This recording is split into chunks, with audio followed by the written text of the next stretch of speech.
શું મિત્રો તમે ક્યારે વિચાર્યું છે કે ગેસ ચાલુ કર્યા વગર, ખાંડ વગર કે પછી ચાસણી બનાવ્યા વગર ખાંડનો જ ઉપયોગ નથી કરવાનો તો ચાસણીની શું વાત રહી? ખરેખર ખૂબ જ લાજવાબ જેવો બજારમાં મળે છે સેમ એવો જ આપણે ટોપરા પાક આજે ઘરે તૈયાર કરીશું. જ્યારે ફ્રેન્ડ્સ ઘરે બધાએ ખાધો ટોપરા પાક ત્યારે મેં પહેલાં કહ્યું ને કે મેં આ રીતે ટોપરા પાક બનાવ્યો છે ગેસ ચાલુ કર્યા વગર, અને બધાએ એમ જ કહ્યું કે વાવ, ખરેખર દિશા ખૂબ જ ટેસ્ટી બનાવ્યો છે. હવે બજારમાંથી ક્યારે નહીં લાવવાનો, ઘરે જ બનાવવાનો. ખરેખર મારા ઘરના બધા જ સભ્યોને ખાવાની મોજે મોજ પડી ગઈ અને હું પણ શોખમાં હતી કે આટલો ટેસ્ટી ટોપરા પર ગેસ ચાલુ કર્યા વગર મેં બનાવ્યો છે. ચોક્કસથી બનાવજો, ખરેખર બહુ જ ટેસ્ટી લાગે છે. ચાલો ટેસ્ટ કરી લો. વાવ, ખરેખર સુપર્બ A1 બન્યો છે. તો ચાલો સરસ મજાનું સુપર સોફ્ટ અને ખૂબ જ ટેસ્ટી ટોપરા પાક બનાવવાની શરૂઆત કરી દઈએ. ટોપરા પાક બનાવવા માટે સૌથી પહેલા મેં લીધું છે ટોપરાનું છીણ. એક મોટી વાટકી ભરીને ટોપરાનું છીણ લીધું છે. પછી ફ્રેન્ડ્સ મને એમ થયું કે થોડોક વધારે બનાવ્યો હોત તો સારું થાત. ખરેખર બધાને ટોપરા પાક જે બનાવ્યો હતો ઓછો પડ્યો, ખરેખર ટેસ્ટી બન્યો હતો એટલા માટે. હવે લઈ લઈશું મિક્સર જાર. મિક્સર જારની અંદર સૌથી પહેલાં ટોપરાનું છીણ ઉમેરી દઈશું અને ત્યારબાદ સારી એવી ફ્લેવર માટે આની અંદર હું ઉમેરું છું ઇલાયચીના દાણા. જો તમને આની ફ્લેવર પસંદ ન હોય તો આના વગર પણ તૈયાર કરી શકાય છે, બટ માર્કેટ સ્ટાઇલ બનાવવો હોય તો ચોક્કસથી આની અંદર ઇલાયચીના દાણા એડ કરજો. તો મેં આની અંદર 7 થી 8 નંગ જેટલા ઇલાયચીના દાણા એડ કર્યા છે. તમે ઓછા પણ એડ કરી શકો છો. જો તમારે આને ક્રશ કઈ રીતે કરવાનું છે ખાસ ધ્યાનથી જોઈ લેજો. તો આ રીતે પલ્સ મોડની અંદર તમારે મિક્સરને ચાલુ બંધ કરીને આને ક્રશ કરવાનું છે કે જેથી જે ટોપરાનું છીણ છે એની અંદરથી તેલ ન નીકળે, નહીં તો રેસીપી ચીપચીપી બની જશે. એટલા માટે તો બને ત્યાં સુધી તમારે આ રીતે આને ક્રશ કરવાનું છે. જુઓ, બહુ જ સરસ રીતે એકદમ ફાઇન મેં આને ક્રશ કરી દીધું છે. પલ્સ મોડની અંદર ફક્ત અડધી મિનિટ માટે મેં આને ક્રશ કર્યું છે કે જેથી જે ઇલાયચીના દાણા છે એ સારી રીતે આ ટોપરાના છીણ સાથે ક્રશ થઈ જાય અને આ રીતે ફ્લેવર બહુ જ સરસ આવતી હોય છે. જો તમને આ રીતે પસંદ ન હોય તો તમે વાટીને પણ ઇલાયચી આની અંદર ઉમેરી શકો છો, બટ મેં આ રીતે ક્રશ કર્યું છે કે જેથી જે આની સુગંધ છે એ બધી જ જગ્યાએ એક સરખી રીતે ફેલાય અને સ્વાદ પણ બધી જ જગ્યાએ એક સરખી રીતે આવે. ઇલાયચીના દાણા બહુ વધારે મોટા ન રહી જાય, આનું ખાસ ધ્યાન રાખવાનું. હવે કોઈ પણ એક બાઉલની અંદર આ મિક્સર આપણે નીકાળી લઈશું. આજની જે રેસીપી છે ફ્રેન્ડ એટલા પરફેક્ટ માપ અને રીત સાથે શીખવાડીશ કે પહેલી વાર બનાવશો તો પણ બિલકુલ નહીં બગડે, પરફેક્ટ આનું ગળપણ પણ રહેશે. તો ફ્રેન્ડ્સ આ માટે મેં લીધો છે ગોળ. હા ફ્રેન્ડ્સ, આજનો જે ટોપરા પાક છે આપણે ગોળથી તૈયાર કરીશું અને કોઈને પણ આઈડિયા નહીં આવે કે આ રેસીપી તમે ગોળથી જ તૈયાર કરી છે.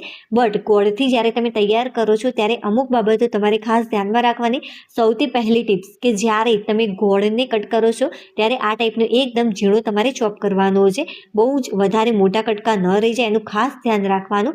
ચાલો, જે વાટકીની મદદથી આપણે ટોપરાનું છીણ લીધું હતું બસ એ જ વાટકીની મદદથી આપણે ગોળ આની અંદર ઉમેરીશું કે જેથી પરફેક્ટ માપ આવે આનું. અમારા ઘરે ફ્રેન્ડ્સ જે ગળ્યું છે વધારે ખવાય છે એટલા માટે આ રીતે ચમચીની મદદથી હું ગોળને પ્રેસ કરીને લઉં છું, અડધી વાટકી જેટલો. જો તમારા ઘરે થોડું ગળ્યું ઓછું ખવાતું હોય, બહુ ઓવર ન ખવાતું હોય તો તમારે આ રીતે પ્રેસ નહીં કરવાનો, ફક્ત અડધી વાટકી જેટલો જ ગોળ લેવાનો. આ રીતે હું દબાવીને ભરું છું અડધી વાટકી જેટલો ગોળ. જો તમે આ રીતે પરફેક્ટ માપ સાથે બનાવવાના હોય ચમચીની મદદથી પ્રેસ કરીને તો પા વાટકી કરતાં થોડોક વધારે ગોળ લેવાનો અને અડધી વાટકી કરતાં ઓછો તમે ગોળ આની અંદર ઉપયોગમાં લઈ શકો છો. બટ અમારા ઘરે થોડુંક ઓવર ગળ્યું ખવાય છે એટલા માટે. તો હવે લઈ લઈશું ફટાફટ એક મિક્સર જાર. મિક્સર જારની અંદર આપણે ગોળ ઉમેરી દઈશું. હવે આને પણ તમારે પલ્સ મોડની અંદર ક્રશ કરવાનો છે. એક બાબતનું ખાસ ધ્યાન રાખજો, જો મોટા ટુકડા હોય તો નાના કરી દેજો, નહીં તો જે મિક્સર છે એ ખરાબ થઈ જશે. એટલા માટે અને પલ્સ મોડની અંદર જ તમારે આને ક્રશ કરવાનું છે, મતલબ કે ચાલુ બંધ કરીને આને ક્રશ કરવાનું. જુઓ, આ ટાઈપનું સરસ મજાનું આ ક્રશ થઈ ગયું છે. કદાચ નાની કાંકરી રહી જતી હોય તો એનાથી કંઈ જ ફરક નહીં પડે. જો હું તમને બતાવું આની અંદર જો આ ટાઈપની રહી ગઈ છે, બટ આ ફરીથી ક્રશ આપણે કરવાનું છે એની અંદર સરસ રીતે આ ક્રશ થઈ જશે. ગોળની જગ્યાએ તમે ખાંડનો પણ ઉપયોગ કરી શકો છો, બટ ગોળથી ખરેખર બહુ જ સરસ ટેસ્ટી બને છે અને સાથે સાથે હેલ્ધી પણ બને છે.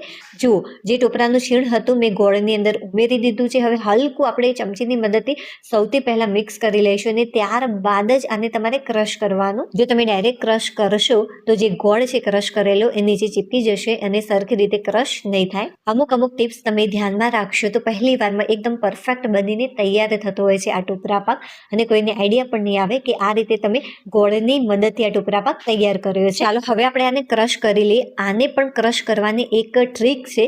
તમારે કઈ રીતે આને ક્રશ કરવાનું છે જુઓ. સૌથી પહેલા તમારે પલ્સ મોડની અંદર આ રીતે ક્રશ કરવાનું છે, મતલબ કે મિક્સરને ચાલુ બંધ કરતા રહેવાનું છે.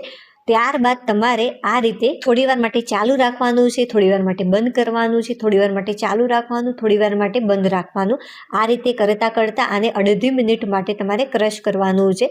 અડધી મિનિટની અંદર સરસ મજાનું આ ક્રશ થઈ જતું હોય છે. મતલબ કે 1-2 સેકન્ડ માટે તમારે થોડી ગેપ રાખવાની, બહુ વધારે પડતું પડી રાખવાની જરૂરિયાત નથી. સરસ મજાનું આ રીતે ક્રશ થઈ જતું હોય છે. જુઓ, બહુ જ ઇઝીલી આ ક્રશ થઈ ગયું છે એકદમ ફાઇન રીતે. જો અમુક ગોળના ક્રશ કરેલા લમ્સ એક જગ્યાએ રહી ગયા હોય તો તમારે શું કરવાનું, સારી રીતે એકવાર મિક્સ કરી લેવાનું. જો કેટલો સરસ મજાનો લડ્ડુ જેવો શેપ આનો તૈયાર થાય છે, બટ હજુ આ તૈયાર નથી. હજુ આપણે એક સામગ્રી એડ કરીશું કે જેથી સરસ મજાની સોફ્ટનેસ આની અંદર આવી જશે. તો આ રીતે બાઉલની અંદર નીકાળી લઈશું અને ત્યારબાદ હલકું આને મિક્સ કરી લઈશું. કેમ કે નીચે જે ગોળના ચંક્સ મિક્સર જારની અંદર રહી ગયા હોય 2-3, એ આપણે આ રીતે હળવા મિક્સ કરી લઈશું. કેમ કે આપણે ગોળને પહેલાં ક્રશ કર્યો હતો એટલા માટે. તમે મિત્રો આ રીતે લાડુ બનાવીને ડાયરેક્ટ પણ આને ખાઈ શકો છો. જો કેટલા સરસ મજાના બન્યા છે અને ઇઝીલી આ બની પણ જશે. બટ આપણે એક એવી વસ્તુ એડ કરીશું કે જેથી સરસ મજાની સોફ્ટનેસ આવશે અને સાથે સાથે મોઢામાં મૂકતા જ પાણી થઈ જશે. તો ચાલો જોઈ લઈએ એ રીતે. માટે ફ્રેન્ડ્સ મેં લીધી છે ઘરે જે આપણે દૂધ ગરમ કરીએ છીએ, ઉપર મલાઈ આવતી હોય છે, આ એ જ છે. સારી રીતે આને ફેટી લેવાની છે. જુઓ, મેં આને થોડીક ફેટી લીધી છે, બહુ વધારે પડતી ફેટવાની જરૂરિયાત નથી. આ રીતે થોડીક દાણેદાર રહેશે તો ખરેખર ખાવાની મોજ પડી જશે. એકદમ પરફેક્ટ રીતે આ ફેટાઈ છે. અને હા ફ્રેન્ડ્સ, એક વિડીયો બનાવવામાં ખરેખર બહુ જ મહેનત લાગતી હોય છે. થોડીક પણ રેસીપી તમને પસંદ આવી રહી હોય, યુનિક લાગી રહી તો પ્લીઝ વિડીયોને લાઈક કરી દેજો. ચેનલ પર નવા હોય તો ચેનલને સબસ્ક્રાઈબ કરવાનું બિલકુલ પણ ભૂલતા નહીં. હવે મિક્સરની અંદર આપણે 2 મોટી ચમચી ભરીને મલાઈ એડ કરીશું અને આને સારી રીતે મિક્સ કરી લઈશું. એકી સાથે બહુ જ બધી મલાઈ ઉમેરી નહીં દેતા, નહીં તો વધારે પડતું સોફ્ટ થઈ જશે. જે વધારે પડતું સોફ્ટ થઈ જાય તો તમારે શું કરવાનું, આની અંદર થોડું ટોપરાનું છીણ ઉમેરી દેવાનું કે જેથી આ થોડુંક હાર્ડ થઈ જશે અને ફ્રીઝમાં મૂકી દેવાનું. હું તો ટોપરા પાકને ફ્રીઝમાં મૂકવાની જ છું કેમ કે મને ઠંડો ટોપરા પાક વધારે પસંદ છે એટલા માટે. ફરીથી મેં આની અંદર મલાઈ ઉમેરી છે. 1 ચમચી ભરીને સારી રીતે એકવાર મિક્સ કરી લઈશું. જે આ માપ છે ફ્રેન્ડ્સ એકદમ પરફેક્ટ છે. 1 વાટકી ટોપરાના છીણની સામે તમારે અડધી વાટકી અથવા તો તેના કરતાં થોડોક ઓછો ગોળ ઉમેરવાનો, પાવટકી કરતાં વધારે. જો તમને ગોળ ઓછો લાગે તો તમે પાછળથી દળેલી ખાંડનો પણ ઉપયોગ કરી શકો છો. એટલા માટે શરૂઆતથી બહુ વધારે ઉમેરી નહીં દેતા, નહીં તો એકદમ ગોળ ઝીણો ચોપ કરી દેવાનો અને ત્યારબાદ હાથની મદદથી મેશ કરી અને આની અંદર ઉમેરી શકાય છે. જુઓ, એકદમ પરફેક્ટ આનું ટેક્સચર તૈયાર થયું છે. મતલબ કે થોડુંક સોફ્ટ મેં રાખ્યું છે, બહુ વધારે પડતું હાર્ડ નહીં કરી દેતા, નહીં તો ખાવાની મજા નહીં આવે. જો તમને તોડીને બતાવું કેટલું સરસ મજાનું બન્યું છે. હવે આની અંદર એડ કરીશું યલો ફૂડ કલર. આ ટોટલી ઓપ્શનલ છે, તમે આના વગર પણ તૈયાર કરી શકો છો. સારી રીતે આને મિક્સ કરી લઈશું. જુઓ, બહુ જ સરસ આનો કલર આવ્યો છે. હવે કોઈ પણ એક પ્લેટની અંદર આ રીતે સૌથી પહેલા ગોળ શેપ આપી દઈશું અને ત્યારબાદ હાથની મદદથી આ રીતે ચોરસ શેપ મેં આનો તૈયાર કરી દીધો છે. તાવેતાની મદદથી થોડુંક સેટ કરી લઈશું કે જેથી પરફેક્ટ શેપ આનો તૈયાર થાય. થોડીવાર માટે હું આને ફ્રીઝમાં મૂકું છું કેમ કે મને ઠંડો ટોપરા પાક વધારે પસંદ છે એટલા માટે. તમે ડાયરેક્ટ પણ આને કટ કરી શકો છો. મેં આને ફ્રીઝમાંથી નીકાળી દીધો છે. અડધો કલાક માટે મેં ફ્રીઝમાં મૂક્યો હતો. જો કેટલો સરસ મજાનો આ બનીને તૈયાર થયો છે. તમે ડાયરેક્ટ પણ કટ આને કરી શકો છો. લાસ્ટમાં ટોપરાના છીણથી ગાર્નિશ કરીશું તો સરસ મજાનો સુપર સોફ્ટ ટોપરા પાક બનીને તૈયાર છે. ચાલો હવે આપણે ફરીથી મળીશું એક નવી ટેસ્ટી અને હેલ્ધી રેસીપી સાથે. ત્યાં સુધી બાય.